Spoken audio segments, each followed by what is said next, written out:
Alright, this could be one of my favorite videos that have ever been sent in to Send a Swing.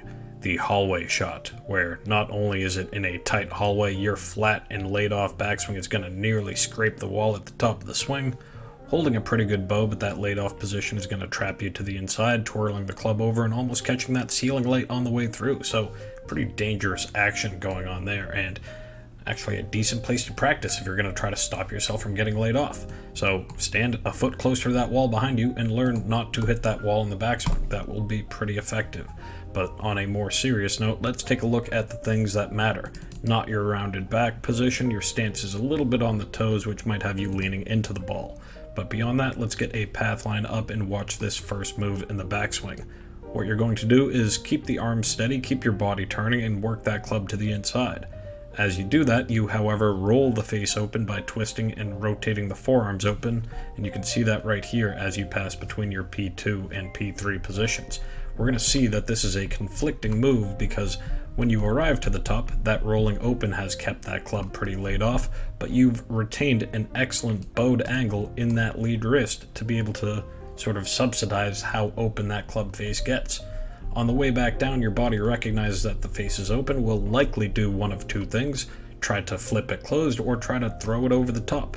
Now, you've seemed to manage the over the top action, but as you wipe across that toe, you can still follow through to the left, and with that much club face turnover needed, you're likely to hit a lot of shots that pull to the right and then probably fade back to the left as that club gets longer. So our fix here is going to be an interesting feeling move, and we're going to go over it a few times, but the idea to stop rolling the forearms open in the backswing is to try to keep your trail hand, your right hand, working more over the top of the club. That may also be interpreted as trying to rotate your knuckles down to the ground, so these small little arrows can help rotate or give you the idea in which how you want to rotate your hands in the backswing. Try to feel as though you can make sure that that toe of the club points more down to the ground as you continue working yourself up to the top of the swing, because as you get past that P2 to P3 position, we can see that face start to roll open. So by almost feeling like your left palm is facing down to the ground at that P2 and upward position, that should actually begin to work your club shaft a little bit more vertical and a little bit more upright to the top of that backswing. I can't promise exactly what's going to happen from there. I think you would have more space to be able to drop that club path back down. You're sort of stuck in this top position, and when you rotate out of it, that club just has to square up, so it's going to get a little bit outside of your hands and then work back to the inside. So from the top position, I like the bowed wrist, but if that club is up here, your trail elbow might be a little bit more disconnected, and then you can, like I just said, drop it back down in the slot a little bit more from the inside. So we're going to jump around a bit. I've got a face-on video here as well, which I'll give you a couple pointers. May be completely separate type of work than what we just discussed, but we'll be able to see how it correlates to this swing as well. First off, from the setup, you're a tall guy, so get wide. That's a pretty narrow stance. Might be a wedge, might be a short club, but I still think in general you need a more powerful base from the setup. Ball position seems fine, but keep things in the middle.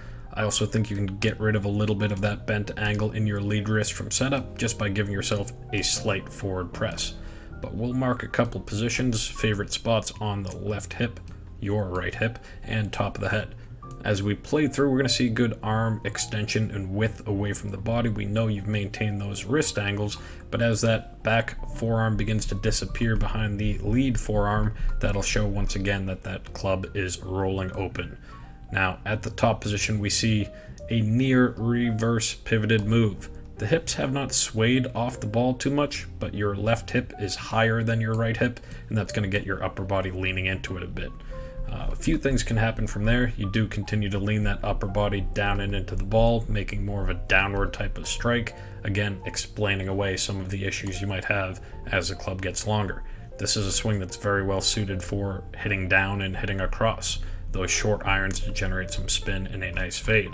But when you're trying to straighten out your ball flight, the club face, as we've shown, is a little open and a little bit more open than what you want right here, and that's going to force you to bend and release those angles in your wrist, flipping that club face through, and then, well, cutting across the ball, essentially leaving you variability in the face. So I hope you can take a few things away from that. We're going to move on to your third video, which is striking to the second, but I'll get you a tour comp to where we can hopefully show you what we're talking about with these adjustments. So it's Akshay Bhatia. I chose him not just because he's a lefty, but because of his more vertical action at the top of his swing. So we're going to get a similar path line up, keep it short and tight, and just watch the position of the hands as we draw the club back. You're slightly inside the line. I'll get rid of the path to show this a bit more clearly.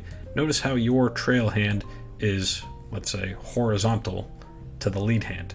When Akshay brings it back up to the top, he'll get a little inside from the get-go. That club's going to work a bit more upright here, as the trail hand is more on top than the bottom hand. So what that's going to do is that's going to keep that face angle shut and parallel to its, or perpendicular to its path line, and verticalize that shaft. If we're making up words, you can understand what we're meaning, but keeping the wrist angles and the trail hand higher than the left, not letting the trail hand seep behind and get behind you too much, will make a big difference to where you get to the top of the swing. But let's just proceed through with the comparisons once we get fully to the top. Now, once your arm is up there, the mechanics of your body is fine. You've maintained your spine angle, you've done a lot of things fairly nicely. Our pro is going to get a little bit more up to the top, a little bit more disconnection of his elbow away from the body, clubs pointed at the target, but then watching the action, because this will be your next step once you accomplish that more vertical top of the backswing, is to lay it back down. By returning the connection of trail elbow to body, that shaft is then given the okay to try to shallow out or get more flat behind you, but when it's already flat, it really only has one way to go, and that's vertical. And when it gets vertical, it gets over the top as you cut across. As he's getting that club stuck in and hands closer to the body, he then can unleash or load from the inside, extending and releasing down the target line, whereas your extension and release often can be right of the target line, giving the ball flight an opposite effect. Sometimes you might pull it, but ramble on another day. Oh, what I lastly wanted to include with this final video is 4 to the cameraman, because after this nice ricochet off the sidewall, we're gonna catch one right in the camera frame here. So good luck with your changes. Sendaswing.com for any follow-up or questions and comments.